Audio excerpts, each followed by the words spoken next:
Bueno, son las 10 de la mañana. Tengo que excusar a la presidenta María, que bueno, por temas administrativos, pues no puede estar hoy con nosotros aquí en este webinar de diálogos familiares sobre la nueva realidad bancaria.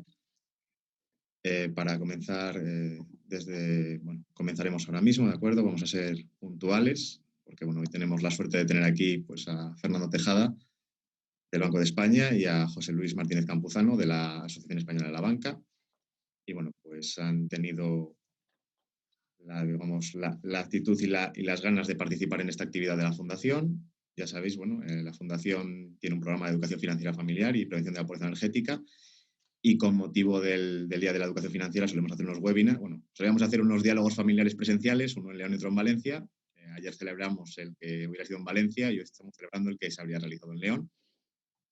Queremos y deseamos que este webinar sea un ejemplo de lo que se puede hacer, pero no queremos ni creemos que sea la actividad, digamos, que se instaure. Queremos volver a la normalidad y hacer que el pobre Fernando tenga que venir en coche o en nave desde Madrid, y que José Luis pues conozca un poquito la fundación y un poquito las actividades que realizamos, pero de manera presencial. Así que bueno, a ver si en poco tiempo podemos normalizar un poco las cosas y tener los encuentros de una manera más corriente y más normal.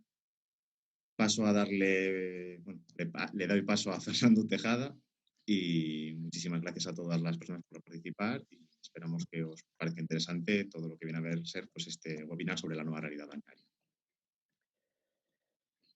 Muy bien, muchas gracias, Daniel. Una pena que no esté María, le trasladas mis saludos y bueno, y buenos días también al equipo de la Fundación, a las personas que os habéis apuntado a este seminario, este webinar, que espero que os resulte interesante, y también, como no, a los técnicos, porque bueno, vivimos ahora en este mundo tan extraño, ¿no?, de conferencias virtuales en las que la colaboración de los técnicos es fundamental para que salgan adelante las cosas, ¿no? Así que muy agradecido al apoyo que nos prestan para poder mantener la comunicación. Perdonar porque se me ha caído, hablando de los técnicos, se me ha caído, porque no tengo ningún técnico aquí, se me ha caído la pantalla. Bueno, el acto es la fecha del acto es muy conveniente. Sabéis que el lunes fue, para los que no lo sepáis, el lunes fue el Día de la Educación Financiera. Durante toda esta semana está habiendo actos, como decía Daniel, por toda España de manera virtual, conmemorativos del Día de la Educación Financiera, que este año adquiere pues una características muy especiales que pusieron de manifiesto las autoridades que hicieron los discursos institucionales el Día de la Educación Financiera en el acto central, que si tenéis interés en escucharlos están en el canal de YouTube de finanzasparatodos.es. Bueno, intervinieron la vicepresidenta tercera del Gobierno, la ministra de Educación, el gobernador del Banco de España y el presidente de la Comisión Nacional de Mercado de Valores. Todos ellos pusieron el acento, pues eso, en esta situación tan especial en la que vivimos, que bueno, pues que nos plantea unos retos nuevos, ¿no? La situación es especial por las razones que todos conocemos y por el efecto que ha tenido, ¿no? En cuanto a, pues bueno, ha afectado dramáticamente a los ingresos de muchas familias y a la actividad de muchos pequeños y medianos empresarios, especialmente, ¿no? Adicionalmente, pues también ha tenido un efecto indudable sobre toda la sociedad, ¿no? Estoy hablando en términos económicos y no voy a entrar en las calamidades sanitarias, ¿no?, que esto pues no es objeto de esta reunión de hoy. Entonces, en esta situación yo creo que se ponen, y esto es importante, se ponen en valor, aumenta la importancia y la relevancia de los conceptos básicos de la educación familiar, ¿no? Y incluso más simplemente de tomar conciencia de la importancia que tiene conocer nuestra situación financiera, planificarla y de alguna forma constituir fondos de reserva que nos permitan bueno, pues, afrontar estas situaciones de crisis, estas situaciones sobrevenidas de la manera más liviana posible, ¿no?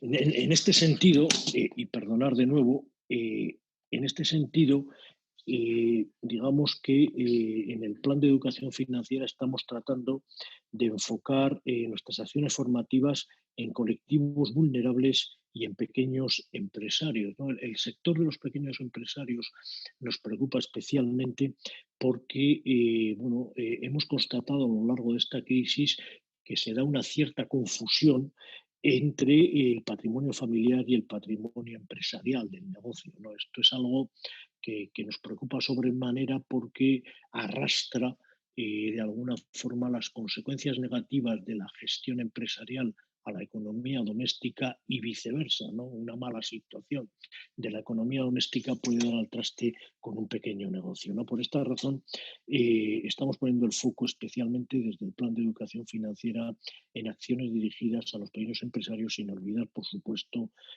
como decía al principio, los colectivos vulnerables se han visto especialmente sacudidos por la crisis económica que se ha derivado de la crisis sanitaria. En este sentido, estamos incidiendo mucho y estamos lanzando a través de los portales Finanzas para Todos, portal del cliente bancario y área del inversor de la Comisión Nacional del Mercado de Valores, estamos lanzando herramientas y publicidad sobre los vehículos que tenemos para la elaboración de presupuestos familiares. En este sentido, recomiendo en concreto que analicéis la herramienta de presupuesto familiar de Finanzas para Todos.es, donde bueno, pues se dan pautas con una pequeña hoja de cálculo muy sencilla de manejar, a poco que se domine Excel, donde se puede hacer pues un presupuesto familiar, una clasificación de los gastos y bueno, pues se puede apreciar dónde hay gastos, digamos, prescindibles, dónde hay gastos no prescindibles que nos permitan, como decía al principio, generar esos colchones para afrontar eventuales situaciones económicas muy favorecidas, ¿no? También estamos poniendo mucho el acento desde el plan de educación financiera en las tres claves de la economía doméstica. Bueno, en realidad son las tres claves de la economía doméstica, yo diría que son las tres claves de la economía, de las finanzas, ¿no? Que son entender bien el efecto de la inflación sobre todo el ahorro que tenemos, entender bien cómo funciona el interés compuesto, algo que está detrás de muchos de los problemas de sobreendeudamiento que se derivan de los créditos al consumo y en especial de las tarjetas revolving, y entender bien que la diversificación es un mecanismo, la diversificación de riesgos es un mecanismo de defensa, es decir, aquello que nuestros padres y nuestros abuelos decían de no poner todos los huevos en la misma cesta. Son tres cuestiones sobre las que estamos incidiendo y vamos a incidir en el plan de educación financiera. El asunto del interés compuesto no es baladí, a mi gusto, a mi juicio, tiene una importancia capital. De hecho, estamos hablando con el Ministerio de Educación. Creemos que quizá en los planes de estudio de la ESO se debería incidir más en la enseñanza de la progresión geométrica, ¿no? Que al final es lo que subyace en el interés compuesto por contraposición a la progresión aritmética y al interés simple, ¿no? Y porque creemos que es un problema importante, ¿no? Si no se alcanza a comprender cómo funciona el interés compuesto, no se puede alcanzar a comprender cómo funciona la acumulación de saldos deudores en un crédito consumo que en un momento determinado se deja de pagar. Y finalmente también estamos incidiendo mucho desde el plan de educación financiera en el endeudamiento responsable, ¿no? Yo incluso diría algo más, las finanzas responsables, que al final es el lema que hemos escogido para el Día de la Educación Financiera este año. Eh, el endeudamiento responsable y la elaboración de presupuestos están íntimamente ligados con otra cuestión que está muy de actualidad y en la que bueno, pues las autoridades correspondientes a las áreas de consumo están poniendo mucho el acento, que es el consumo responsable, ¿no? Especialmente en el caso del endeudamiento, yo creo que bueno, pues, es importante endeudarse responsablemente, pero quizá lo sea más pensar si el bien o servicio que estamos adquiriendo compensa que nos endeudemos, ¿no? Este es el primer análisis que quizá tenemos que hacer como consumidores responsables y el segundo sería, una vez que decidimos adquirir ese bien endeudándonos, pues bueno, tomar todas las cautelas que sean necesarias para que ese endeudamiento pueda ser afrontado con nuestros ingresos actuales y esperados.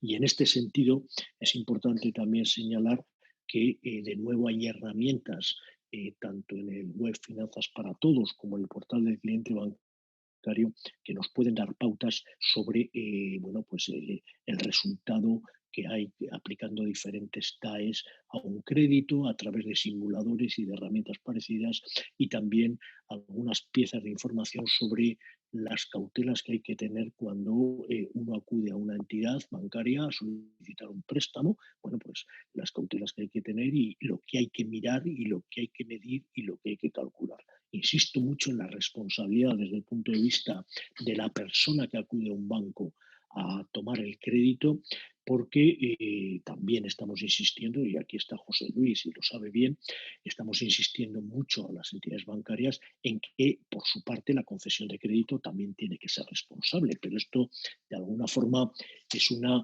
confluencia de responsabilidades. Por un lado, las entidades bancarias, y estamos haciendo todo lo posible, y en este sentido yo creo que las entidades están haciendo esfuerzos muy importantes por conceder créditos de una manera responsable, son los primeros interesados en que las personas que piden créditos los paguen.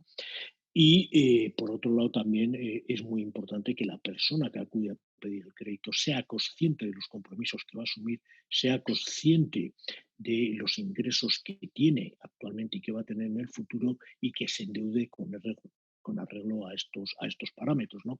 Desgraciadamente nos encontramos muchas veces con casos de personas, y lo digo con una absoluta crueldad, pero es que es verdad y creo que estas cosas se deben decir. Nos encontramos con personas que engañan a los bancos para pedir créditos, engañan a los bancos,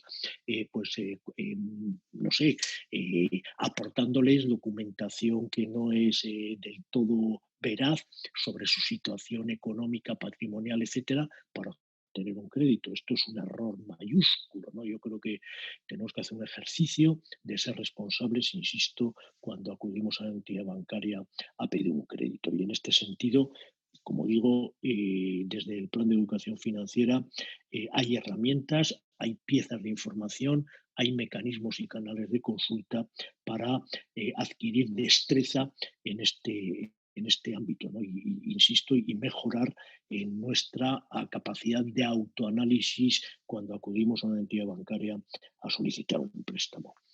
Bueno, esto con respecto a un poco las lecciones que hemos aprendido de esta situación tan atípica que estamos viviendo, ¿no? Y un poco las líneas de trabajo en las que estamos reorientando el plan de educación financiera. Los retos que plantea este nuevo, paradigma en el que estamos viviendo están ahí, ¿no? Tengo que decir que yo creo que el sistema bancario, en general, las entidades bancarias, han reaccionado muy bien en esta crisis. Yo creo que han tenido un comportamiento impecable. Nosotros desde el Banco de España, como sabéis todos, somos los supervisores del sistema bancario y bueno, durante todo este proceso de confinamientos, cierres empresariales, etcétera, y medidas que ha tomado el gobierno para facilitar la transición por esta crisis, pues bueno, hemos estado muy pendientes de cómo estas medidas se aplicaban y cómo efectivamente pues esas moratorias de las que tanto hemos oído hablar se ofrecían a los deudores hipotecarios o de consumo, de cómo los servicios bancarios estaban funcionando durante esos meses en los que estábamos todos en casa, y realmente la valoración que podemos hacer de esto es realmente positiva, ¿no? En el proceso de supervisión diario y constante que hemos hecho, no hemos detectado comportamientos en ningún modo reprochables por parte de la banca. Yo creo que los bancos se han puesto, en fin, al servicio de los clientes. Es cierto que en ocasiones nos hemos encontrado con situaciones de oficinas cerradas, pero claro, es que los bancos también están conformados por equipos de personas que también enferman y que también tienen problemáticas singulares derivadas de la crisis, ¿no? Entonces, bueno, insisto, dentro de las condiciones en las que se ha desarrollado este proceso, estamos satisfechos de cómo se ha comportado el sistema bancario. Y además tengo que decir que los datos que tenemos de reclamaciones aquí en el Banco de España sobre bueno, pues, las moratorias, las medidas que se han tomado para aliviar el peso de la crisis, bueno, pues son muy pocas. O sea, realmente los clientes de los bancos han debido encontrar satisfacción a sus demandas o por lo menos no han traído aquí reclamaciones. Yo creo que es un buen indicador el hecho de que apenas haya reclamaciones sobre todas estas medidas extraordinarias derivadas de la COVID-19 en el Banco de España. Bueno, la COVID también ha puesto de manifiesto que, y ya voy a ir acabando, la importancia de la digitalización de los servicios financieros, ¿no? Hemos hecho quizá durante estos meses el camino que podríamos haber hecho en 3 o 4 años, ¿no? Ha habido capas de población que se han digitalizado en cuanto a los servicios financieros prácticamente de la noche a la mañana, ¿no? Esto comporta algunos riesgos, sin duda, pero yo creo que lo debemos ver como una oportunidad, ¿no? Los sistemas que la mayor parte de los bancos tienen implementados a través de apps, de webs interactivos, etcétera, yo creo que son suficientemente ya amables y usables, como se dice ahora, y bueno, están al alcance de prácticamente la totalidad de los ciudadanos, ¿no? O sea, yo creo que la banca digital ha venido para quedarse y en esta situación de limitación a la movilidad y a la relación social, digamos que se ha consolidado como un vehículo para la provisión de servicios financieros claramente el vehículo para la provisión de servicios financieros en los años venideros. Pero es cierto que bueno, pues hay determinados sectores de la población que necesitan atención física y bueno, pues algunos de ellos además coinciden en fin, con situaciones de aislamiento socioeconómico, ¿no? Estoy pensando en el medio rural. Otros coinciden con bueno, pues personas con habilidades, digamos, o menos diestros en el manejo de las herramientas digitales. Bueno, entonces, hay una parte de la población que va a seguir necesitando la aportación física de elementos que permitan acceder a los mercados financieros y a los mercados bancarios y seguir funcionando y operando con las entidades bancarias. Y en este sentido, pues, bueno, yo creo que todos tendremos que pensar, y especialmente la industria, los bancos tendrán que pensar soluciones imaginativas. Yo creo que más adelante José Luis, si no estoy equivocado, va a hablar un poco de alguna experiencia que está teniendo la AEB para el mundo rural, que yo creo que es interesante, ¿no?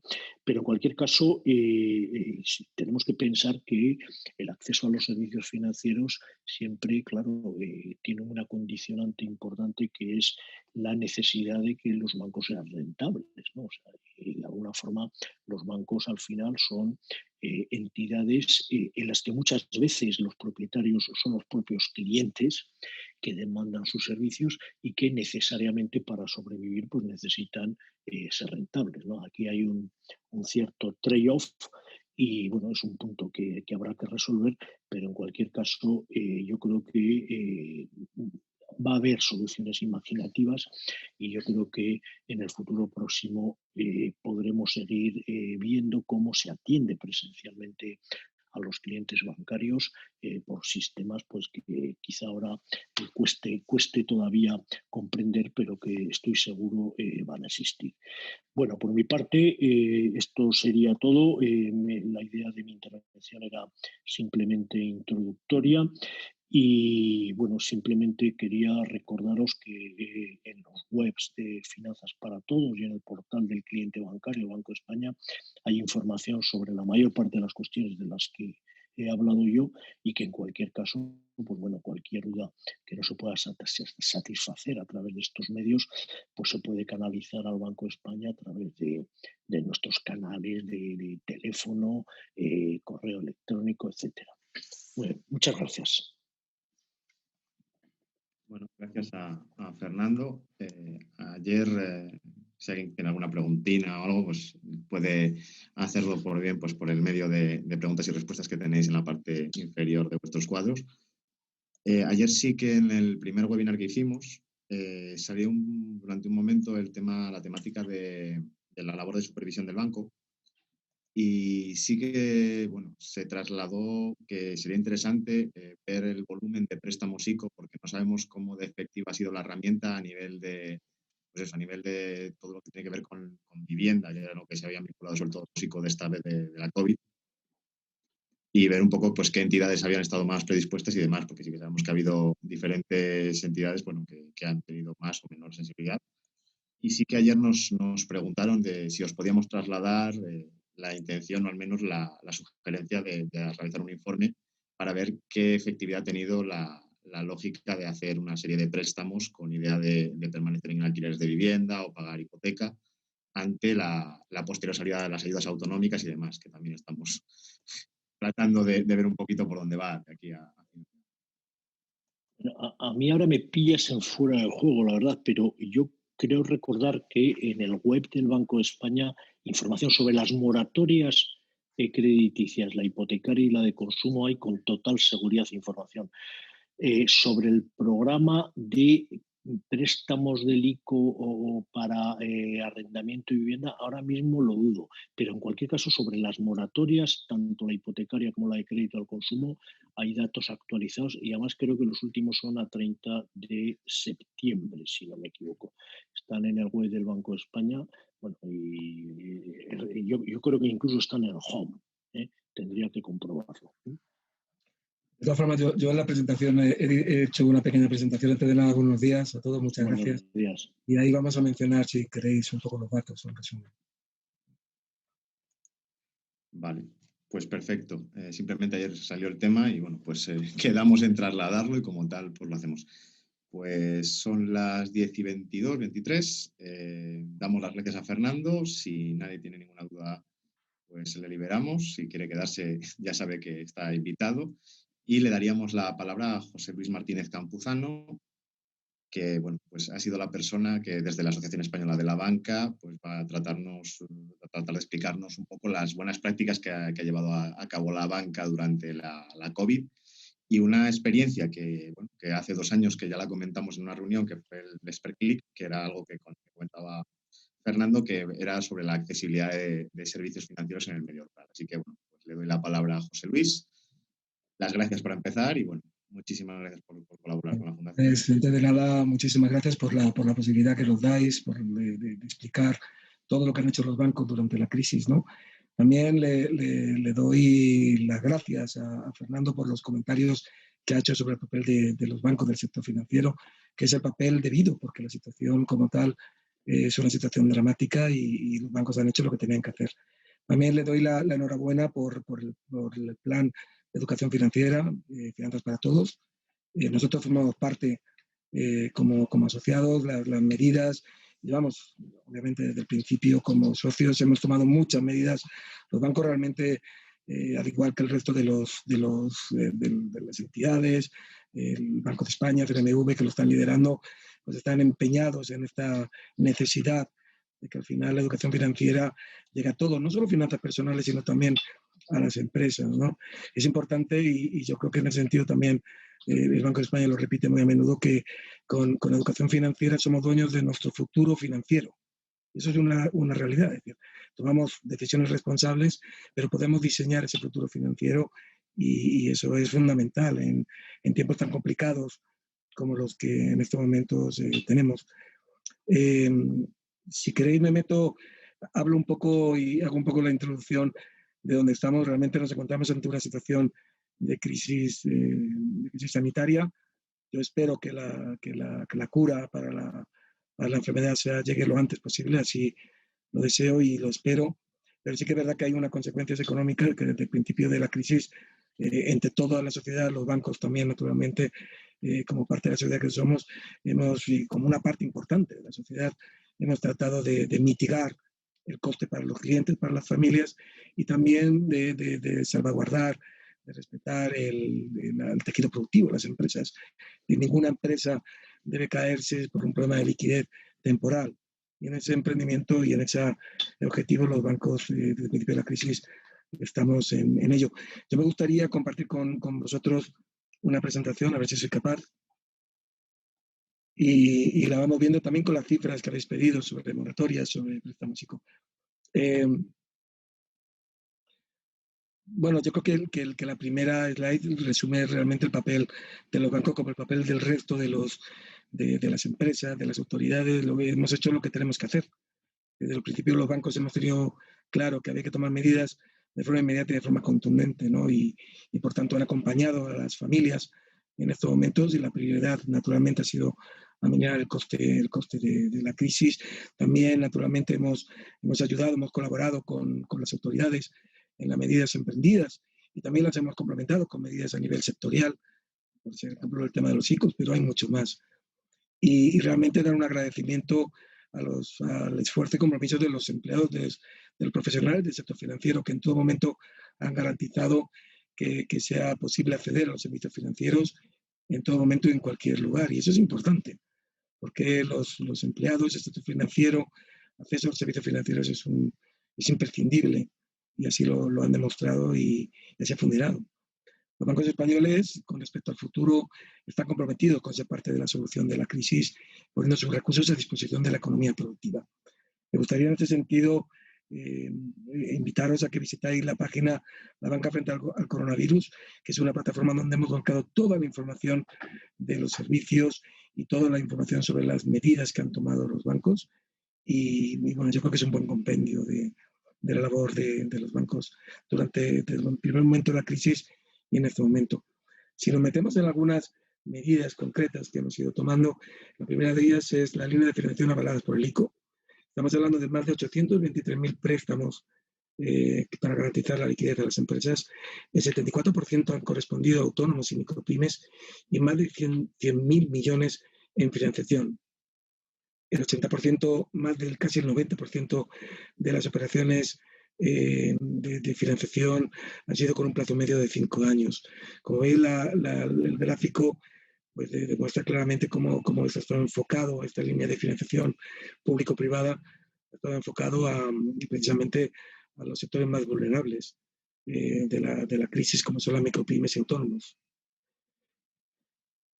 La segunda de las grandes medidas que también yo creo que habéis mencionado son las moratorias. Realmente han sido más de 1.300.000 moratorias de pago para préstamos a familias en situación de vulnerabilidad. Más de la mitad corresponden a una moratoria sectorial voluntaria, es decir, ha habido una moratoria legal con unas características determinadas, y esto se ha complementado con una moratoria sectorial por parte de los bancos españoles, que han incrementado tanto el plazo para diferir los pagos y han ampliado el colectivo de potenciales beneficiarios.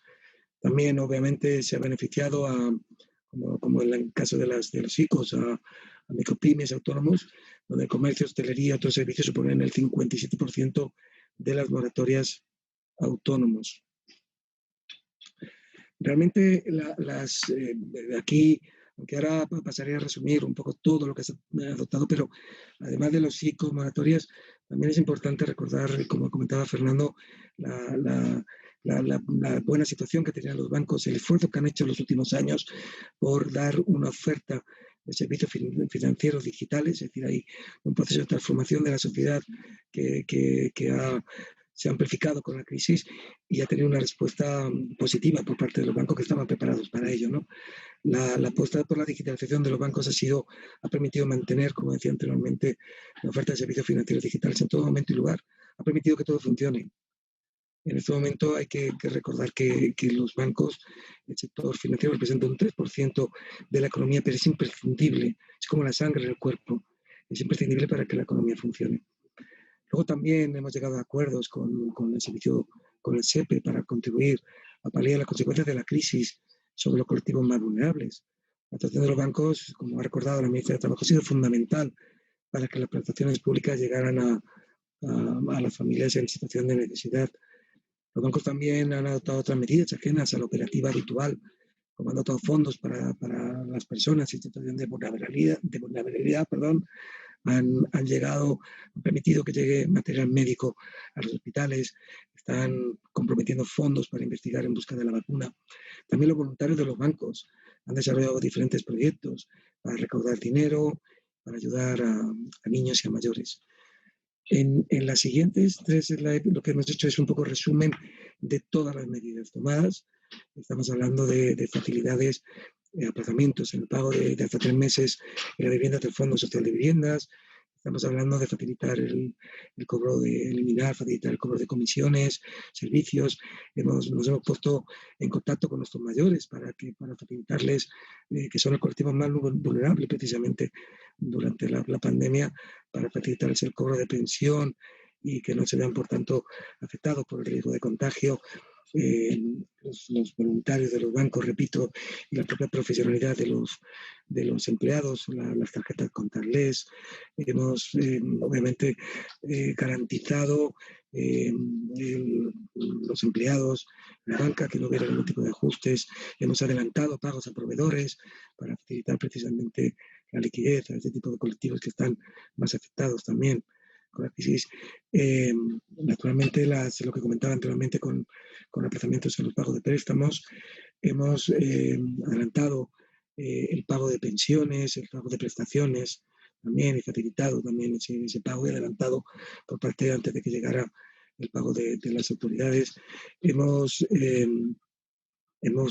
protegido las oficinas con protocolos sanitarios, no solo a nuestros empleados, sino también a los clientes, solidarias. Es decir, realmente aquí tenéis un compendio de medidas que también podéis ver en la página web que hemos diseñado y que reflejan realmente esa necesidad que han tenido los bancos del principio de hacer lo que tienen que hacer como parte de la sociedad y complementando, colaborando con las autoridades, con las empresas, pero también complementando esta medida con otras suyas.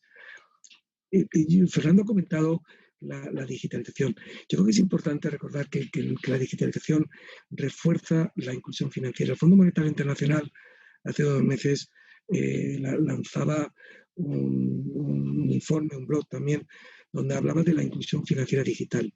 Es decir, la digitalización está permitiendo reforzar la inclusión financiera en todo el mundo. En España la inclusión financiera, como sabéis, es prácticamente total. Se puede acceder a los servicios financieros desde muchos canales y prácticamente se puede decir que es total. Es uno de los países en Europa donde tiene este nivel de inclusión financiera, según el Banco Mundial, es mayor. Repito que es prácticamente total. La transformación digital de la sociedad lo que hace precisamente es reforzar esa digitalización que nos piden los clientes. Hace poco salió un informe de McKinsey donde afirmaba que tras la crisis sanitaria más del 90% de los clientes bancarios en Europa ya son digitales. Con independencia de estas cifras, lo que es evidente es que hay que los bancos, el compromiso es dar servicio a todos los clientes a través de todos los canales existentes, combinando precisamente esos canales, sucursales, banca telefónica, cajeros, oficinas móviles, agentes comerciales, también y fundamentalmente la digitalización, porque a través de Internet, a través del canal digital se puede hacer, más allá de los servicios, acceder a los servicios financieros digitales, se puede acceder a todo. Y así lo han comprobado realmente la sociedad española, sobre todo la gente mayor, que puede acceder a una consulta del médico, encargar medicinas, tratar con la administración, comprar, acceder a servicios privados y sobre todo informarse. Es decir, lo que muchos han descubierto es que a través del canal digital podemos comunicarnos en una situación de confinamiento como la que hemos vivido, como la que viven. Realmente la digitalización permite comunicar lo que es fundamental para el ser humano. Por tanto, y repito, acompañando a las recomendaciones de las autoridades, tenemos que profundizar en la digitalización porque refuerza la inclusión social, sobre todo en aquellos pueblos, en aquellas zonas rurales donde la amenaza de la despoblación y el envejecimiento es apremiante. Es importante, por tanto, los bancos tienen las soluciones, cada banco adopta la suya, pero es evidente que nos acompañen y así lo está demostrando el Banco de España y las autoridades en ese proceso de mejorar las competencias digitales de la sociedad y mejorar la conexión a Internet para que la digitalización llegue a todos y no podamos pensar en que por cuestión de un lugar o de la edad no podemos beneficiarnos de la digitalización. Aquí habéis comentado Sperclip. Hace 3 años ya iniciamos desde la Fundación AEB y la Fundación Cibervoluntarios esta acción. El objetivo era precisamente romper las barreras de nuestros mayores en el acceso al canal digital. No era y en ese sentido ayudarles a acceder a servicios financieros. Simplemente era ayudarles a que puedan conectarse a Internet, a romper ese miedo para conectarse a Internet.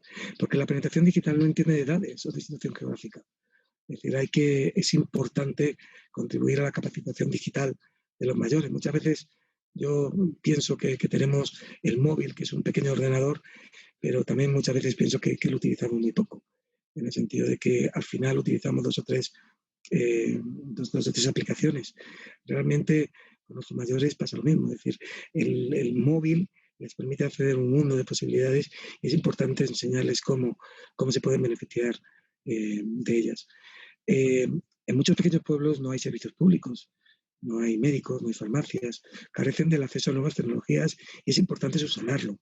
Desde la Fundación AEB, a través de Sperclip, que es una escuela tecnológica para mayores en zonas rurales, lo que pretendemos es precisamente eso, enseñarles a utilizar su móvil para que a través del móvil puedan conectarse a ese tipo de carencia de servicios públicos, donde servicios financieros, repito, que se complementan con otros canales, pero realmente donde tienen que buscar soluciones para esa carencia de médico, de farmacias, de acceso a compra. Y la verdad es que en estos 3 años hemos obtenido resultados muy, muy positivos. Aquí os pongo también la dirección donde podéis acceder a la información sobre Sperclip y naturalmente si queréis que acceder a ese tipo de cursos de financiación de enseñanza, pues podéis solicitarla y desde la Fundación Cibervoluntarios estarán seguro encantados de darla, porque al final el compromiso es claro en ese sentido. A través del alcance de Sperclip, bueno, hemos llegado a más de 2.500 beneficiarios. 2.500 es mucho poco. La verdad es que nosotros los consideramos como embajadores. Y en el caso de que tengamos un pueblo con 200, 300 habitantes, donde haya 10 personas que se hayan conectado, porque hasta ahora era una formación personal, directa, ahora es digital, pero ellos son nuestros embajadores porque ellos permiten, a su vez, actuar, enseñar al resto de las personas mayores. Por tanto, para nosotros 2.500 beneficiarios es muchísimo, que nos permite, repito, y tiene un efecto amplificador tremendo. En segundo lugar, la inclusión digital en zonas rurales y mejorar la calidad de vida es fundamental precisamente por las características que tienen estas zonas. Hay un estudio del Banco de España donde determina que los pueblos o la población que no tiene acceso a sucursales no llega a un 2,5%. Sí que es verdad que el Banco de España considera que esta población está cubierta a través de otro tipo de canales. Incluso hay pueblos donde el acceso a una oficina está muy cercana, o, repito, hay cajeros, hay agentes comerciales, hay oficinas móviles. La digitalización es fundamental. Es importante que entre todos colaboremos precisamente para paliar los efectos de la despoblación en zonas rurales. Y nuestro empeño es claro, ¿no? Cada banco toma sus propias iniciativas. Hablaba Fernando de iniciativas imaginativas y realmente muchas veces lo son, pero es importante dar soluciones. Los bancos están dando soluciones. Es importante que el resto de los agentes, autoridades y naturalmente también empresas busquen ese tipo de soluciones.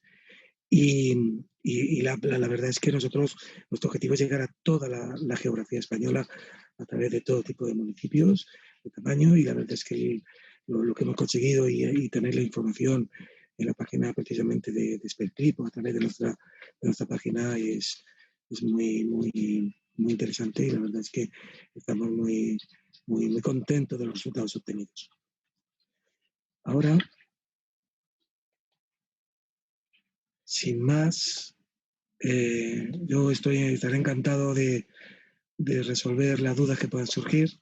Si soy capaz de quitar la presentación Efectivamente. Pues estaré encantado de responder cualquier cuestión que pueda surgir, y la verdad es que la presentación, si queréis, la colgaremos hoy mismo en la página web de la EBE y podéis acceder a ella claramente, sin problemas. Muchas gracias.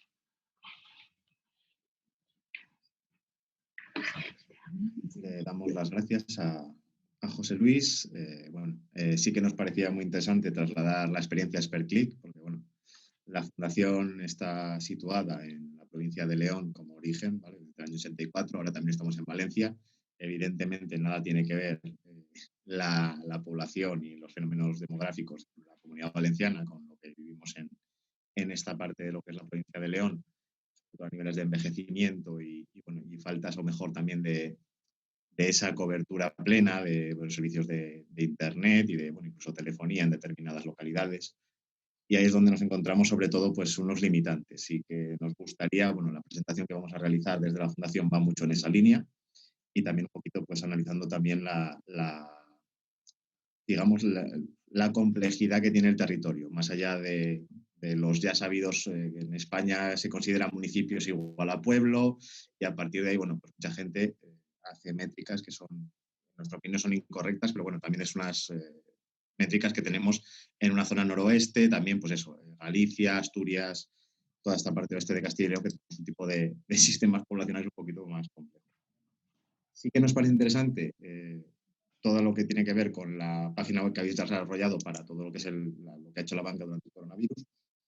Y como medidas más interesantes, sí que nos parece el tema del contactless, que yo creo que ha sido muy beneficioso para casi todo el mundo. Yo creo que si alguien no utilizaba el contactless con este tema, ha pasado a ser uno de lo que debe tener tu tarjeta de débito sí o sí, y también los límites a los que puedes acceder, incluso los dobles controles con teléfono. Sí que consideramos que el tema de determinada población, el tema de las aplicaciones se les va un poco del ámbito, pero sí que nos parece muy interesante. ¿Consideráis que es positivo, que hay que mantener los límites, es decir, no tenerlo en 20 euros como estaba antes, sino los 50, incluso algo más, para todos los pagos, digamos, inmediatos? Porque yo creo que es una medida que se ha tomado y no sé si debería volverse para atrás. Yo creo que no, personalmente. Bueno, es una medida, cada actividad hay unos límites que marca, que es a nivel europeo, pero esta medida se ha adoptado para quedarse. Naturalmente habrá ampliación o no de los límites en función de cada entidad. De acuerdo. Bueno, yo aquí, si me permites, Daniel, no, yo creo que efectivamente lo que ha demostrado este cambio en los límites del contactless es la flexibilidad del sistema bancario, ¿no?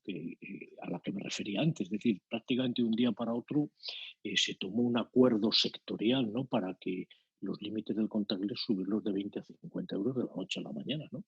Algo que no es fácil, ¿no? Porque esto de subir los límites del contactless tiene sus ventajas, sin ninguna duda, pero tiene sus inconvenientes. Es decir, los riesgos de fraude son mucho mayores, porque hay un mecanismo como es, en fin, la introducción del número clave o lo que sea que no se está aplicando. Entonces, lo importante es que, yo creo que en este sentido los bancos están abiertos a todo tipo de soluciones, que esto sea adaptativo. O sea, hay clientes que si quieren pues pueden renunciar, en la mayor parte de las entidades, al sistema contactless, y entonces, pues tienen un sistema de autorización de operaciones que es el tradicional, aunque sea contactless la tarjeta, pero que requiera la introducción de clave, ¿no? Entonces, en este sentido, yo creo que tiene que haber flexibilidad, porque no olvidemos los riesgos que tiene también. Es decir, una eventual subida del contactless a 80, a 100 euros, pues efectivamente genera ciertos problemas. Nosotros, por ejemplo, aquí en el servicio de reclamaciones del banco hemos constatado casos de personas que les han hecho cargos sucesivos en su tarjeta contactless, simplemente la persona que está al lado en el autobús, ¿no?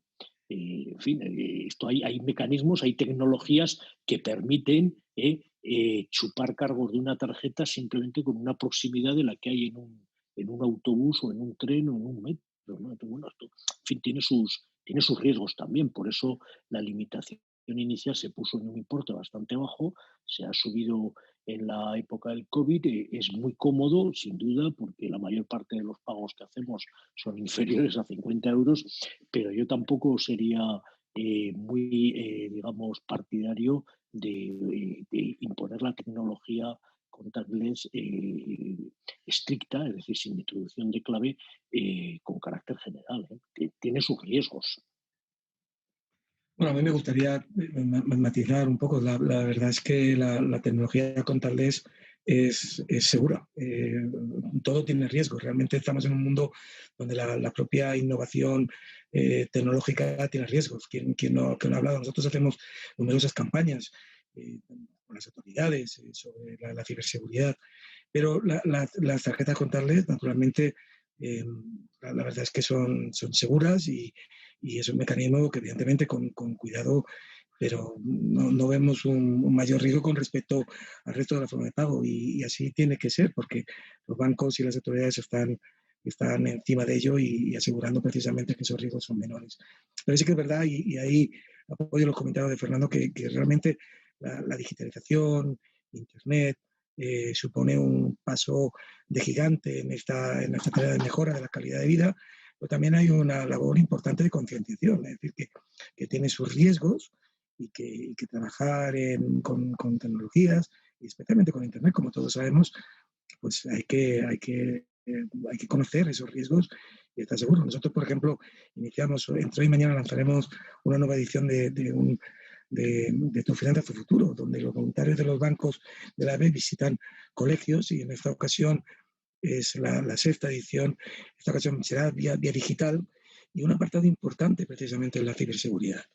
Es decir, desde pequeños tenemos que ser conscientes de los riesgos que supone precisamente trabajar en Internet, porque realmente los delitos digitales están ahí y siempre van a tratar de adelantarse a nosotros. Entonces tenemos que estar preparados.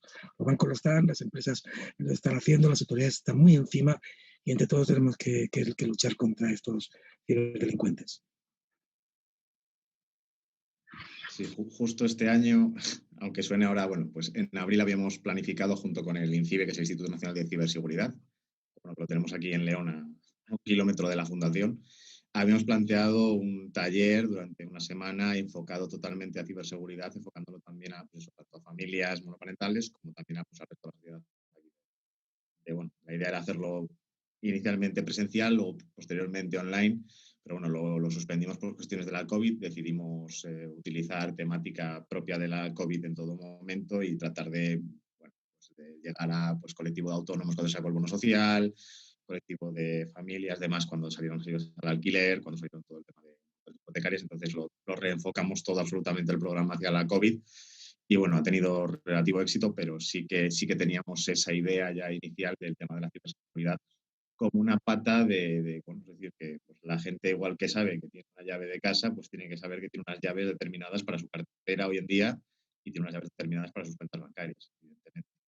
Y sí que nos gustaría continuar con esta línea de trabajo y bueno, ya os digo que os extiendo la mano desde la Fundación para, en este tema, pues teniendo aquí el INCIBE y teniendo a la EBE también en estas actividades, realizar acciones conjuntas, porque yo creo que podemos enfocarlas de una manera pues desde el ámbito social y desde el ámbito de las familias que creo que pueden ser más próximas que bueno, acciones más, digamos, globales hacia toda la sociedad. Así que si os apetece. Bien. Bueno, pues si queréis, son las 11 menos 10. Paramos 5 minutos para hacer lo de los baños. ¿De acuerdo? Tenemos ahora mismo pues, unas 20 personas estamos aquí, así que si os aparece, paramos 5 minutines y realizamos la presentación de la fundación. ¿De acuerdo? Bien. Un placer. Yo, si me disculpáis, yo me voy a retirar, que me tengo que meter en otra reunión. Encantado de haber estado con vosotros. Muchas gracias, Fernando, de nuevo y Venga, bueno, nos iremos viendo. venga, hasta luego. Chao. Hasta luego. Mi nombre es Daniel Álvarez, trabajo en la Fundación de Familias Monoparentales Isadora Duncan Nuestra fundación nace de la Asociación de Madres Solteras Isadora Duncan, que se creó en el año 84 en la ciudad de León. Y bueno, pues hemos ido realizando diferentes proyectos en diferentes áreas y bueno, hoy en día tenemos un proyecto en todo lo que tiene que ver con personas migrantes, en todo lo que tiene que ver con víctimas de violencia de género. También tenemos un área de educación financiera familiar y prevención de pobreza energética, que es la que está representada en el plan de educación financiera y la que ha realizado la siguiente presentación. Y bueno, pues que sepáis que tanto en las ciudades de León como en Valencia pues tenéis nuestras sedes. Hoy en día os pedimos que hagáis el contacto por teléfono primero y posteriormente o bien por online y luego pues si consideramos que podéis acudir a la sede pues sepáis que las tenemos totalmente funcionales. Bueno, el programa de educación financiera familiar y prevención de pobreza energética está subvencionado por el Ministerio de Sanidad, Consumo y Bienestar Social, con cargo al 0,7% del IRPF para otros fines de interés social, ¿de acuerdo? Todas las actividades del programa son totalmente gratuitas, contamos con asesoramiento, con una parte de formación y con otra parte de difusión. La parte de difusión es la que estamos realizando hoy. Desgraciadamente, pues en el mes de mayo teníamos previstas unas jornadas. Estas actividades parte iban dentro de las jornadas, bueno, las hemos aplazado y hemos hecho que coincidan un poco con el Día de la Educación Financiera, que es la iniciativa que CNMV y Banco de España, pues todos los primer lunes de octubre de cada año, pues realizan. Y bueno, pues en la que nos sentimos como entidad bastante cómodas y bueno, pues este año ya tenemos una pata social en la que bueno, pues hemos tenido reuniones y demás y nos parece que se está desarrollando de una manera óptima e interesante, ¿de acuerdo? Porque está creciendo en interés dentro del propio plan. Toda la presentación de hoy pues, proviene de que el año pasado invitamos a Banco de España a explicar un poquito la accesibilidad, accesibilidad no es la palabra correcta, el acceso a servicios financieros presenciales dentro del territorio nacional. Bueno, pues vino la persona encargada responsable, que era la directora de oficinas y demás del Banco de España, y bueno, nos estuvimos explicando, estuvimos hablando un poquito de cuál era el criterio, se hablaba mucho del tema municipio, se hablaba municipio a localidad, y bueno, pues una compañera que era Mónica Castro, que pues, tuvo la santa paciencia de buscar absolutamente todas las sucursales que existían en la provincia de León y bueno, pues ubicarlas en su lugar preciso, no solamente en el lugar municipal, no coloreamos un municipio, sino que fue más complejo. De acuerdo, ya georreferenció, que viene a decir pues, buscar la localización exacta de puntos geográficos de cada sucursal y bueno, pues le salió este mapa que bueno, pues tuvo bastante impacto en el ámbito local, bueno, pues fue de bastante interés. A partir de ahí, bueno, pues a partir de ahí decidimos que a lo mejor podíamos intentar hacer algo relacionado con la problemática cada vez más usual del problema de acceder a estos servicios financieros de manera presencial dentro de determinadas localidades de la provincia. Esto lo que hizo fue desarrollar una perspectiva de análisis de lo que es la provincia de León. ¿Por qué? Bueno, pues porque se trata de una provincia muy influenciada pues, por la actividad minera, una actividad minera que tuvo su desarrollo en los años 50-60 del pasado siglo y bueno, pues llegó a la provincia a tener casi 560.000, 580.000 habitantes. Hoy en día se encuentra en los 460.000, podemos decir que ha perdido 100.000 habitantes y evidentemente en una tendencia de descenso poblacional debido pues, a un alto envejecimiento, porque como ya hemos dicho, las grandes generaciones son las de los años 50, 60, 70 y evidentemente la natalidad que ha habido en los últimos años, en las últimas décadas, no tiene nada que ver con aquella. Y bueno, pues evidentemente la perspectiva que nos dibuja el Instituto Nacional de Estadística de aquí a los próximos 10, 15 años es un descenso poblacional bastante significativo, pues eso, de unos 50, 60.000 habitantes menos, lo que quiere decir del 10, 15, 20% de la población. Evidentemente, una provincia que está polarizada en dos ciudades, una que es León, que anda por los 200.000 habitantes en área urbana, que bueno, hoy en día ha salido más en los telediarios debido al tema del confinamiento, pues la gente ya sabe que San Andrés del Rabanedo pues es un sitio que está pegado a León. Bueno, pues León, área urbana, tiene unos 200.000 habitantes, Ponferrada, área urbana, anda por los cerca de 100.000, bueno, pues si de 400.000 habitantes, 300.000 quedan en unas áreas urbanas, bueno, pues tenemos un cuarto de la población en diferente problemática, ¿de acuerdo? Porque, bueno, la provincia de León tiene unos 15.000 kilómetros cuadrados, eso es una burrada de territorio, las distancias son enormes, existe bueno, pues una zona muy potente de montaña, todo lo que es la parte norte, también las partes occidentales, que bueno, pues tienen un tipo de carreteras y de acceso a la población un poquito, digamos, diferentes, ¿vale?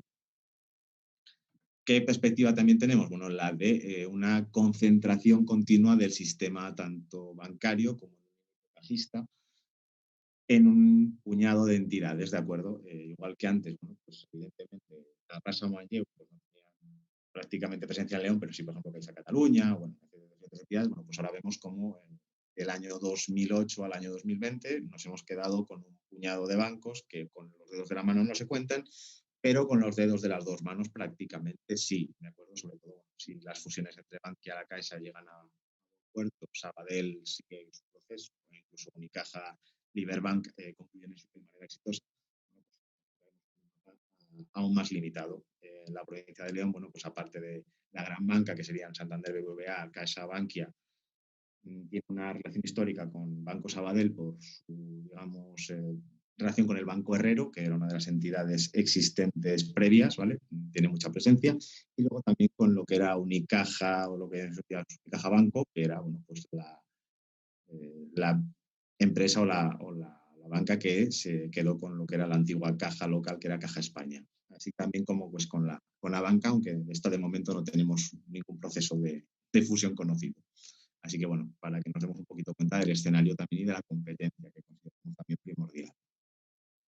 Hemos destacado a las dos cajas que quedan, ¿de acuerdo? Sobre todo, pues, Caixa Pollensa, con la que tenemos muy poquita relación, pero una con la que sí que cada día tenemos más relación, que es Caixa Ontinyent, ¿de acuerdo? Porque en la ciudad de Valencia, y bueno, con la que nos sentimos también muy cómodas como entidad, porque, bueno, son bastante simpáticas, tienen un proyecto muy chulo de financiación al final. Y, bueno, pues solimos acudir a sus talleres porque nos parecen muy interesantes. Sobre la evolución de oficinas, bueno, pues esto es lo mismo. Al hablar de distribución territorial de oficinas, estamos hablando de que España ahora se está enmarcando en una realidad de oficinas propia de los años 80.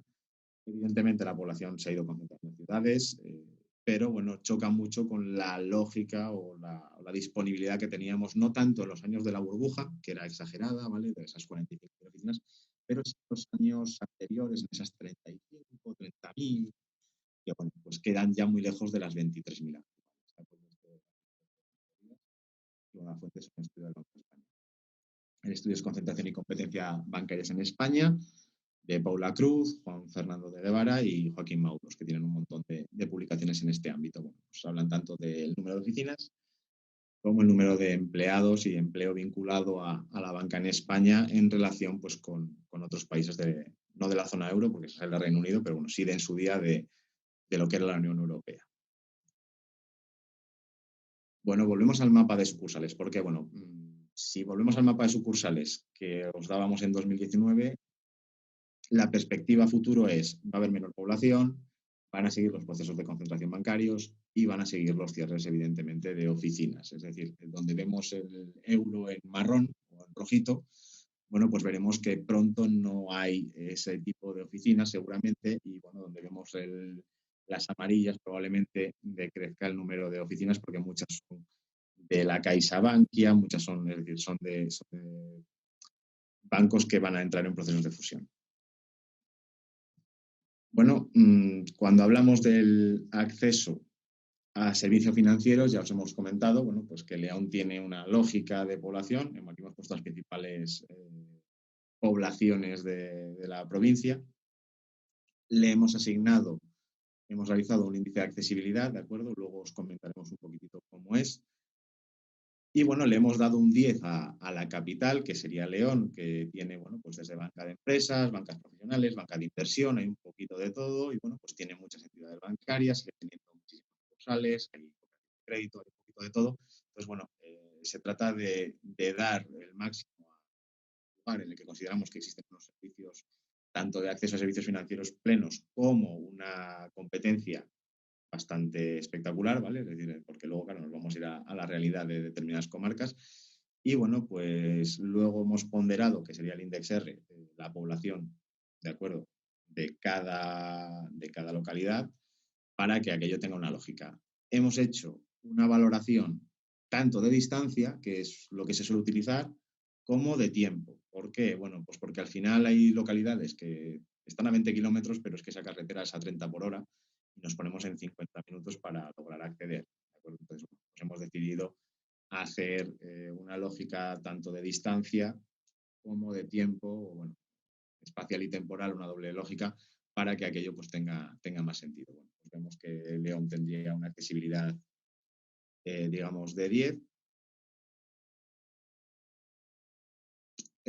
Nos pregunta Roberto Muñoz si hemos incluido a las cooperativas de crédito. No, Roberto, hemos incluido solamente a entidades bancarias, ¿de acuerdo?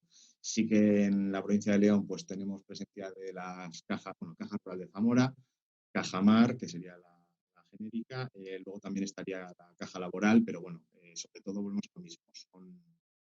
Son entidades que tienen presencia en los núcleos dinámicos, es decir, en León, Ponferrada, y prácticamente en el resto del territorio provincial no tienen esa presencia. ¿De acuerdo? La Caja Rural sí que tiene algunas entidades, sí que tiene algunas sucursales en el ámbito rural, ¿vale? Pero bueno, concretamente en el ámbito en el que hemos focalizado el estudio, creemos que no las tiene, ¿de acuerdo? Porque hemos centrado en 3 comarcas concretas, porque son bastante diferentes, o al menos nos indican 3 tipos de procesos que se pueden dar, ¿de acuerdo? Y que a lo mejor, bueno, pues nos permiten abordar de manera diferente todo lo que es expresar esto a la población, expresar esto a las entidades, expresar esto a las administraciones y ver cómo podemos llegar a un interés común de las 3 patas para que la gente pues, cuente con competencias, servicios, acceso a servicios financieros y luego, bueno, también lo que es muy importante en el momento, que son servicios presenciales. Bueno, aquí, aparte de lo que es León y Alfoz, que serían León, San Andrés y Villaquilambre, ¿vale? Que son 3 poblaciones prácticamente unidas, estaría Ponferrada, y luego otras 3 ciudades pequeñitas, que son Astorga, Labañez y Bembibre. Y bueno, pues vemos que su accesibilidad y sus servicios financieros, bueno, pues son bastante decentes, tanto a nivel de kilómetros y tal, todos están por encima del 5, la que tiene unas peores sería Bembibre, pero bueno, no habría mucho problema, ¿de acuerdo? En este tipo de poblaciones, bueno, pues nos encontramos al 60% de la población provincial, ¿vale? Nos quedaría el 40% restante, que está en otro tipo de lógica. Vale, doy por respondida la pregunta. Continuamos. Vale. El índice, como os comentaba, proviene de Paz Benito del Pozo, que es doctor en geografía por la Universidad de Oviedo y bueno, trabaja en la Universidad de León y lo realizó para una obra, para un texto que era el suelo industrial en la provincia de León. Y bueno, se basa sobre todo debido al peso del movimiento carretero, es decir, en León el transporte de ferrocarril dentro de la propia provincia o con los núcleos es prácticamente residual, quitando un ramal que tiene FEBE, que se utiliza como una especie de cercanías de un medio rural del Torío y demás. En el resto de la provincia el transporte es eminentemente vehículo privado, y si no es vehículo privado sería servicio público o taxi, o transporte público autobús, con unas frecuencias pues un poquito complejas, ¿vale? Es decir, hay días que no tienes autobús, hay veces que puedes bajar a un sitio pero no puedes luego volver a tu propio lugar sin hacer noche, es un poquito complejo. Entonces, se ha realizado un criterio de peso poblacional, ¿vale? Que sería la Index, y luego también pues el tema de hacer el indicador por minutos. Una vez que tenemos todo esto, bueno, pues esto ya empieza a ser el tocamerro, que como decimos, bueno, la parte superior estaría lo que tiene que ver con distancia y la parte inferior sería lo que tiene que ver con tiempo. Ya os digo que tenemos unas tablas tremendas, se utiliza un indicador de si existe una vía de alta capacidad o no, hemos realizado 4 tipos de valoraciones, que sería dónde tienes la primera sucursal, donde al menos hay 5 sucursales porque consideramos el tema de competencia, donde habría ya 10 sucursales y lo último sería pues León, porque consideramos que son donde teníamos 10. ¿De acuerdo? Entonces, bueno, hemos realizado por medio de logaritmos todo lo que es la estabilización del dato y hemos tratado de tener una lógica para las diferentes comarcas. ¿Qué pasa? Bueno, pues que aquí tenemos los datos para las localidades que hemos dicho en el inicio y vemos que los datos no son relativamente malos. Entonces, nos hemos ido a unas comarcas que son el Bierzo, la Ciana y la Cabrera, porque la primera es una comarca de unos 3.000 kilómetros cuadrados, 120.000, 150.000 habitantes, dependiendo qué parte escojas, ¿vale? Tiene una ciudad fuerte, que sería Ponferrada, tiene unas urbes secundarias, que se podrían ser Libre, Cacabelos, Camponaraya, ¿vale? Que élite. Tiene su propia, digamos, modelo de transporte dentro de la comarca y tiene su propia, digamos, red de carreteras y red de transporte con núcleos más o menos estables. Después, hemos cogido la Ciana, porque la Ciana es una comarca que bueno, llegó a tener unos 15.000 habitantes. En el año 95, no hablamos de hace muchos años. A ver, una pregunta. De acuerdo, Roberto. Sí que te digo que, por ejemplo, no sé por hacer publicidad, pero bueno, Caja Rural de Zamora, que es Caja Rural aquí, Zamora, Valladolid, Orense, León, sí, creo que es el título que lleva, sí que tienen, bueno, Don Juan, Santa María del Páramo, localidades más pequeñas que están muy vinculadas también a todo lo que tiene que ver, amplias zonas de regadío que suelen utilizar mucho la Caja Rural como modelo de financiación para actuaciones, ¿vale? Pero en caso concreto de estas tres comarcas sí que la presencia es mucho menor, o al menos, bueno, de momento no ha habido expansión, porque sí conocemos que el proceso de determinadas cooperativas de crédito sí que ha tenido un proceso de expansión en estos últimos 10 años. Entonces, bueno, como os comentaba, el Bierzo lo hemos cogido porque es una comarca funcional, nos parece atractiva para estudiar porque bueno, tiene su propia dinámica de transporte y de desplazamientos. Tiene también una urbe que permite tener servicios que, bueno, como comentaremos después, pues tenía unos servicios hasta determinado año pues de bastante calidad. Después estaría La Ciana, pues como os comentábamos, una comarca fuertemente ligada a la minería, que llegó a tener unos 15.000 habitantes y hoy en día pues está prácticamente en la mitad. Y está en declive, con lo cual digamos que tiene una cantidad de sucursales que contrasta mucho con otras comarcas con el mismo número de habitantes o en una estabilización mayor que la Ciana y que no cuentan con todos esos servicios y que veremos cómo se adaptan. Y por último, La Cabrera. ¿Por qué? La Cabrera es una comarca que tiene dos subcomarcas, Cabrera Alta y Cabrera Baja, pero tiene un sector económico muy pujante que sería el sector de la pizarra. El sector de la pizarra en esta comarca nos lleva a que núcleos de una población muy pequeña, muy inferior a la lógica, pues tengan entidades bancarias y tengan presencia bancaria que la hace, pues nos da unas métricas un poquito extrañas y nos parece muy interesante porque digamos que es la única que mantiene esa lógica de las industrias extractivas, de las minerías, de minería del carbón, de que de repente llegabas a un pueblo de 2.000 habitantes y ves allí 4 entidades bancarias y todas funcionaban magníficamente. Nos parecía interesante ver estos tres fenómenos. Son tres comarcas que, bueno, que el Bierzo tenga una parte más llanas, fuertemente condicionadas por la orografía, por su dureza climática y por una caso de la Ciana y de, sobre todo de la Cabrera, de una red de carreteras y una red de acceso a núcleos de servicios un poquito compleja, ¿vale? Sobre todo, ya os digo que la Cabrera tiene una parte que es la Cabrera alta y otra que es la Cabrera baja, una baja literalmente hacia el Sil y la otra, digamos, que tiende más al Tera y a la zona de la Bañeza. Aquí está. La Cabrera, pues lo que hablamos, una comarca totalmente desestructurada, a nivel poblacional, bueno, pues choca muchísimo, un envejecimiento galopante, pero tiene un sector económico muy fuerte que permite, bueno, por medio de las pizarreras, un mantenimiento de entidades en núcleos dinámicos, ¿de acuerdo? Los núcleos dinámicos son dos, que serían La Baña, un núcleo muy, muy pequeño que tiene 3-4 entidades, y Puente Domingo Flórez. Puente Domingo Flórez, que depende cómo lo veamos, está encuadrado dentro de administrativamente, bueno, dentro de la comarca del Bierzo por el Consejo Comarcal, pero bueno, tradicionalmente era la Cabrera y como tal funciona para los habitantes de la Cabrera Baja. Bueno, la consideramos Cabrera de momento, ¿vale? ¿Qué pasa? Que tenemos graves problemas de acceso y una población muy envejecida. Esto lo veremos sobre todo, pues, lo hemos analizado más con el índice de acceso, como os comentaba, Puente Domingo Flórez prácticamente, yo no sé si alguna vez habéis ido a Orense desde la provincia de León, pero bueno, Puente Domingo Flórez es el último pueblo que se dice de la provincia de León, está ya lindando con Quereño, que es la estación de ferrocarril que está en la provincia de Orense, y bueno, está cerca de donde el otro día la Adif tiró unos vagones, por si os suena, al río Sil. Bueno, pues conteniendo a Puente Domingo Flórez, vemos que tiene un indicador tanto kilométrico como de minutos de 3,10, pero si sacamos a Puente, ¿vale? Que sería la comarca, digamos, más pura, que sería la parte de la gente, donde vive la mayor parte de la gente, que no está vinculada ya a un núcleo más dinámico, nos encontramos con un 2,28. ¿Qué pasa? que al final, bueno, esta es la realidad, ¿de acuerdo? Esto en realidad son 4 o 5 municipios. 4 o 5 municipios, lo que hemos hecho es sacar el índice para absolutamente todas las localidades que lo componen. ¿Por qué?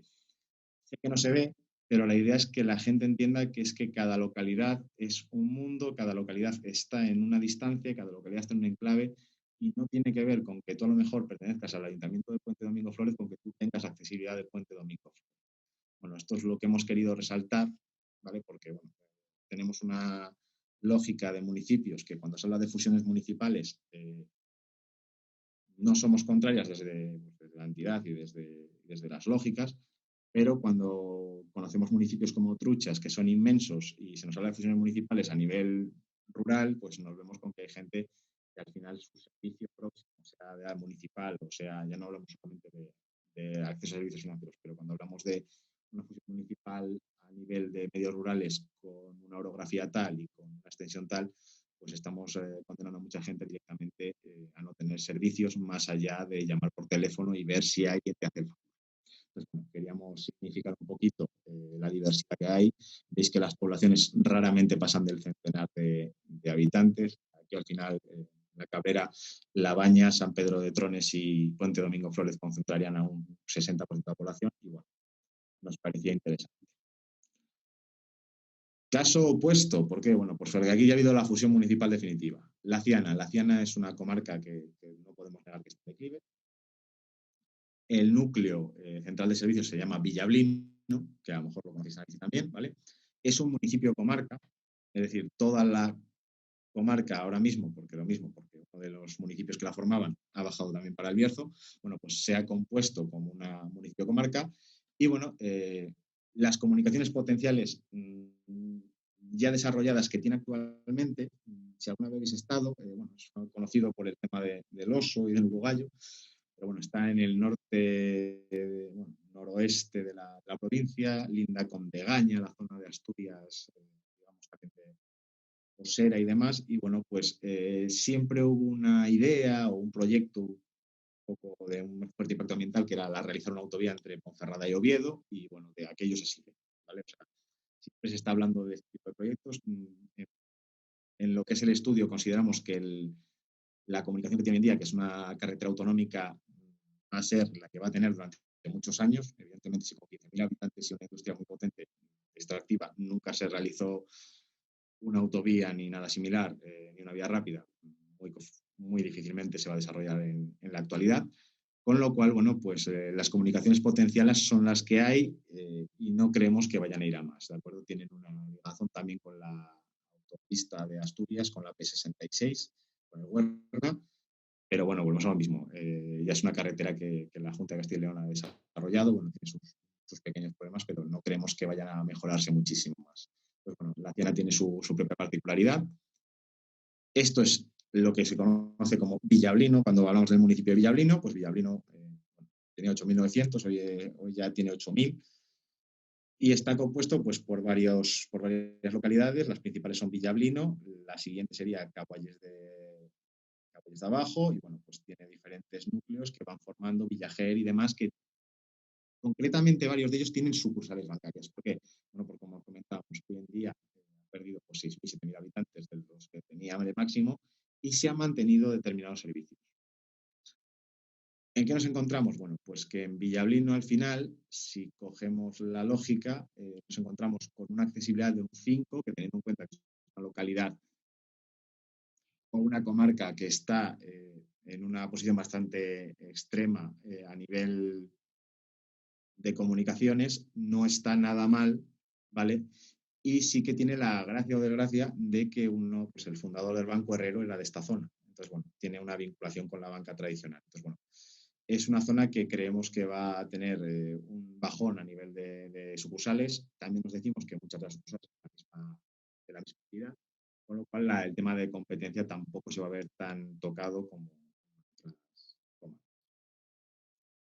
Por último, vamos a analizar la comarca del Bierzo. En esta nos vamos a extender un poco más. Voy a ir pidiendo ya perdón porque por un tema de salvar los datos, al final me ha perdido una de las subcomarcas, con lo cual la parte de Villafranca del Bierzo, si lo conocéis, la parte de Villafranca, Oencia, Corullón y demás, pues me la ha perdido y no la tenemos, pero bueno, el Bierzo hemos decidido tener aquí, no sé si lo veis, un segundín.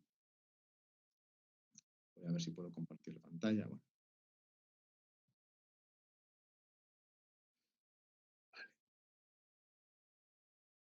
Un segundo, que no sé si estáis viendo lo que yo estoy viendo. Voy a compartir pantalla. Vale. Vale. El Bierzo es esto, ¿vale? Es una olla tectónica, por eso como comentaba, es un área funcional, ¿de acuerdo? Aquí estaría el municipio de Ponferrada, que como veis es enorme. Aquí estarían esas dos pequeñas patas que hemos hablado de la Cabrera. Esta es la zona que os he dicho que no hemos podido analizar. Bueno, que hemos analizado, pero hemos borrado en alguno de los guardados que se han hecho de las tablas. Y bueno, pues tiene una complejidad orográfica bastante tremenda. La carretera esta naranja es la que nos daría acceso a Villablino.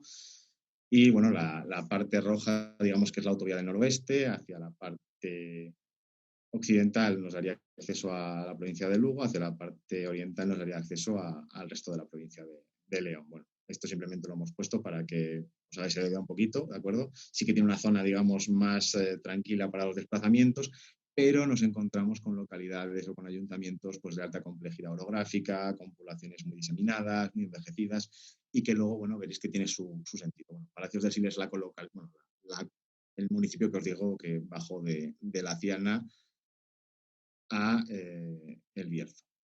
Dejo de compartir, volvemos a la presentación, un segundín.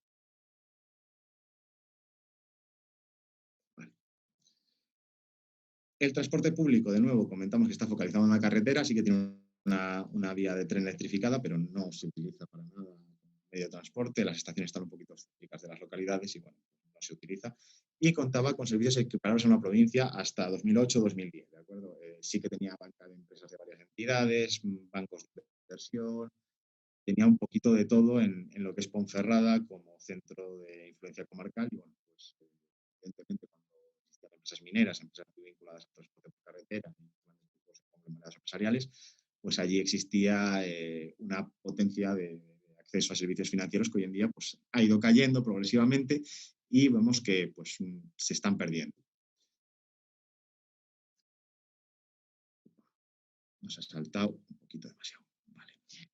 Bueno, está un poquito desordenado porque, bueno, ya os digo que tenemos un problema con la tabla.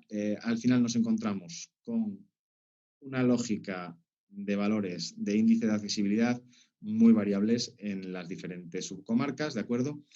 Con un Bierzo alto, que sería la segunda zona junto con el Bierzo central en importancia poblacional, tradicionalmente ha sido la segunda en importancia poblacional, ¿de acuerdo? Hoy en día pues le pasa al mismo Graciana, muy vinculado a la minería. Bueno, pues vamos viendo cómo ya cae, el índice es un 5. Y esta central, que sería una zona muy agraria, en el que como la persona que trabaja en cooperativas de crédito nos ha recordado, probablemente la presencia de cooperativas de crédito también exista, se está estabilizando como la zona no tanto dinámica como sí de atracción y de mantenimiento de los servicios, siempre por encima del 5. Y nos encontramos con ya dos zonas que van a ver empeorado sus servicios a medio y corto plazo, que serían los Ancares, la Cabrera Suroeste y la parte, digamos, que nos ha quedado sin poder analizar con valores, ¿de acuerdo? ¿Por qué? Bueno, pues porque Ancares sí tenía una marcada presencia por entidades financieras debido a la minería. La Cabrera Suroeste, digamos, que sigue teniendo el tema de las pizarreras, pero el envejecimiento poblacional es el que es. Y fijaos que yo creo que está sobrerepresentada porque con solo 4.000 habitantes tiene prácticamente unos servicios similares a Ancaresil, que tiene 13.000 habitantes, con lo cual digamos que tiene un 400% más de población, pero los servicios financieros no mejoran en relación.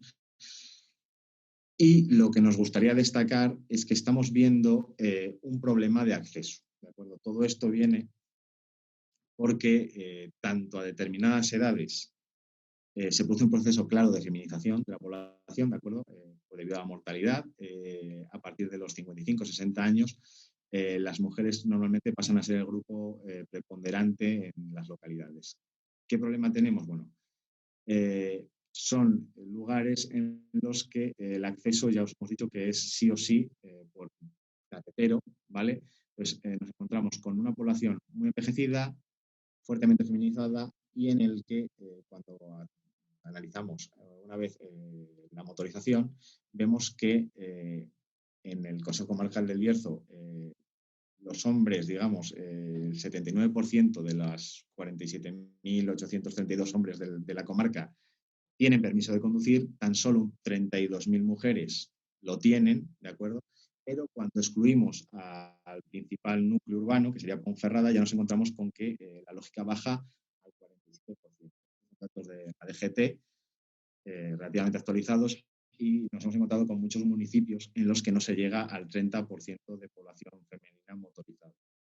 Esto quiere decir que el acceso a las entidades, que tiene que ser sí o sí carretero, ¿de acuerdo? Porque al final, cuando nos vamos al mapa de entidades, cuando nos vamos al mapa de entidades, tenemos un montón de localidades que carecen de una entidad financiera o algo similar, y nos encontramos que se están concentrando en determinados núcleos que tienen algo más de dinámica. Así que, también queríamos haber incluido un mapa con la cobertura existente por los diferentes operadores, ya que en la provincia hay diferentes operadores que tienen en negro las zonas. Cuando se habla de el 98% del territorio, 99% del territorio en España cuenta con cobertura, pues en la provincia de León tenemos varias zonas negras en las que no existe cobertura, con lo cual nos vemos en una, digamos, triple barrera, que sería, por un lado, la edad, por otro, la distancia, y por otro, la falta de telecomunicaciones para poder operar, aunque sea de manera telefónica. Vale, entonces sí que nos gustaría destacar, como veis, pues que tenemos una zona central que ya damos prácticamente por perdida, porque estos son los Montes de León, y tienen una complejidad también poblacional que está totalmente subestructurado. Como veis, la zona de la Cabrera es esta que estoy indicando en la parte inferior de la provincia, en la parte más suroccidental. El Bierzo sería esta zona que está en la parte occidental, perdón. Y la Ciana sería la parte, digamos, noroccidental de la provincia. Nos hemos centrado en estas tres comarcas, ya los decimos, por el tema de la orografía, porque si nos vamos ya a la zona de la cordillera cantábrica y demás, pues tenemos problemas todavía peores, más de desestructuración, y digamos que es un fenómeno que ya no tiene vuelta atrás, ¿de acuerdo? Es por eso que nos hemos centrado en unas comarcas que, nos guste o no, tienen mejor perspectiva media y a largo plazo que determinadas zonas más con una problemática mucho más compleja, a las que digamos que no vamos a tener una solución para ellas en el corto, ni en el medio, ni en el largo plazo. La jornada versaba sobre la realidad bancaria y, para ir concluyendo, hemos realizado determinadas acciones, y la que nos parece más interesante y más potente sería la que realizamos, la que estamos realizando con el Procurador del Común, que es el Defensor del Pueblo de Castilla y León, que sería el de tratar de lograr que, por medio de los convenios de entidades colaboradoras con la Administración, se lograran unos mínimos de cobertura territorial, ¿de acuerdo? No queremos atentar contra la libre competencia, evidentemente, pero queremos desde la Fundación al menos tener una lógica de servicios mínimos y de acceso mínimo desde determinados lugares. Se puede analizar de diferentes formas, con diferentes variables, tratando siempre de que sea, si es llegando con una antena de 4G y proveyendo con una SperClick avanzada y haciendo una lógica de servicios financieros, si es con una entidad presencial, estupendo. Si es un servicio de banco por medio de los autobuses, estupendo. Pero que existan algunas soluciones donde todavía existe margen de que existan soluciones. Nos gusta también llevar a cabo, o al menos potenciar, procesos de digitalización progresivos. Nos ha parecido muy interesante, y por eso está que la experiencia de SperClick. Nos gustaría también que se mantuviera o hubiera un mantenimiento de la competencia entre entidades, algo que la concentración, como hemos indicado, también condiciona sobremanera, pero nos parece muy interesante. No sabemos si, por ejemplo, las cooperativas de crédito ganarán cuota de mercado, esa cuota que dejaron en su momento las cajas de ahorros. La posibilidad de fomentar lo que estamos hablando ahora mismo, cooperativas de crédito, entidades con vínculos territoriales, no sabemos si eso también es una opción o no, pero lo consideramos también, porque sí que hemos visto que varias entidades han ido abriendo sucursales donde otras cerraban y demás, porque sí que siguen viendo una posibilidad o un mercado.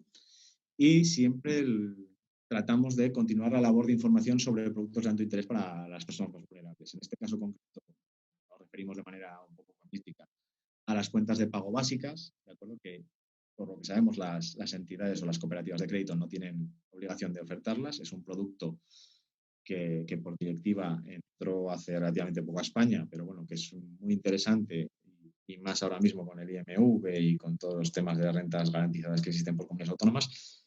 Y nos parece que, bueno, estamos tratando de informar a la gente de su existencia y, bueno, nos gustaría también, pues, por parte de tanto de la banca como, bueno, el Banco Español también está haciendo su parte con el comparador y con el portal del cliente bancario, bueno, pues tratar de cumplir la normativa y tratar de que la gente conozca la existencia de estas cuentas de pago básicas que al final, bueno, pues tienen esos 36 euros para toda la población de comisión anual y lograr la gratuidad efectiva, que es una cosa que nos está costando muchísimo. Para ver si desde allí también se podía dar un pequeño paso, porque ya os digo que nos está costando con lograr la gratuidad, pero no es un problema que estén poniendo los bancos, es simplemente un problema que al desconocerse por la parte administrativa, pues no se está llevando a cabo. Y bueno, siento decir que se nos ha ido la imagen totalmente, con lo cual no me gusta nada. Muchas gracias, de nuevo pedimos disculpas a las comarcas del Bierzo Oeste y bueno, voy a decirlo de memoria porque no me gusta esa realidad. Nosotras estamos en León, en la avenida Reino de León número 12, escalera 1 primera, en el 987-261-449. Estamos también en la calle Alfonso de Córdoba número 12, en el Bajo, en Valencia, parada de metro de Aragón, junto a Mestalla. Y bueno, pues esta sería la presentación que habíamos previsto. Son las 11:30 y nos parece interesante seguir tratando de dar una vuelta a lugares o al menos a zonas territoriales que aún tienen una oportunidad al menos de no perder determinados servicios que a lo mejor al final nos cuestan que la gente realmente concluya los procesos de despoblación, ¿de acuerdo? Porque lo que sí que hemos visto es que en La Cabrera, que es un lugar que se despobló hace ya décadas, la buena calidad de vida, la existencia de empleo y la existencia de entidades bancarias, de servicios en determinados pueblos, ha mantenido a sus pueblos de manera dinámica. Y nos parece pues una opción al menos a estudiar tanto de la administración como la implicación de las de responsabilidad social corporativa de las propias entidades. Hasta aquí llegaría nuestra presentación. Damos las gracias a todo el mundo y bueno, pues si tenéis cualquier duda o pregunta, pues aquí estaríamos pues para lo que necesitéis, ¿de acuerdo? Muchas gracias.